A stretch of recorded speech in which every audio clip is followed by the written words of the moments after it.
Good evening once again. I'm Mandy Strauss bringing you a summary of the stories that made headlines.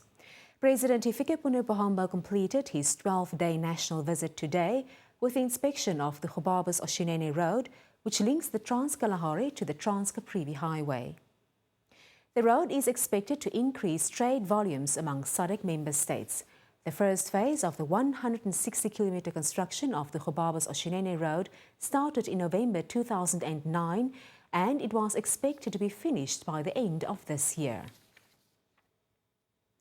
The Moroccan Speaker of the House of Representatives, Abdelwahad Radi, is the new president of the Interparliamentary Union, IPU. Radi was elected at the 125th Assembly of IPU in Bern, Switzerland today, scooping 137 votes of his rival, a member of the Indonesian House of Representatives, Nurajati Ali Assegaf, who received 130 of the 268 votes cast. Meanwhile, the outgoing president of the Interparliamentary Union, Dr. Theo Ben Gururab, says he is ending his term with a sense of pride and achievement. The Health and Social Services Minister says the appendectomy operation, which is the inflammation of the appendix that was recently reported in a weekly tabloid, was conducted procedurally. Dr. Richard Kamwe explained that a week after the operation was conducted on a 12-year-old girl on the 2nd of April last year, medical personnel found that the girl also suffered from TB of the abdomen. This condition, Dr. Kamwe said, complicated the surgical procedures. Therefore, the girl first had to complete treatment before the operation could be concluded.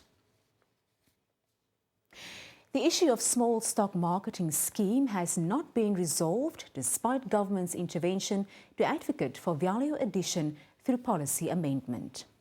Last year, Cabinet approved a flexible additional tax levy of 15% to 30% of the transaction value of exported sheep to be used for the development of the sheep industry.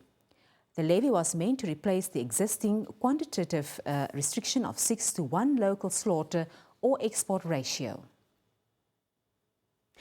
In international news, Greek riot police have fired tear gas and fought running battles with protesters amid a 48-hour general strike that has paralyzed the country.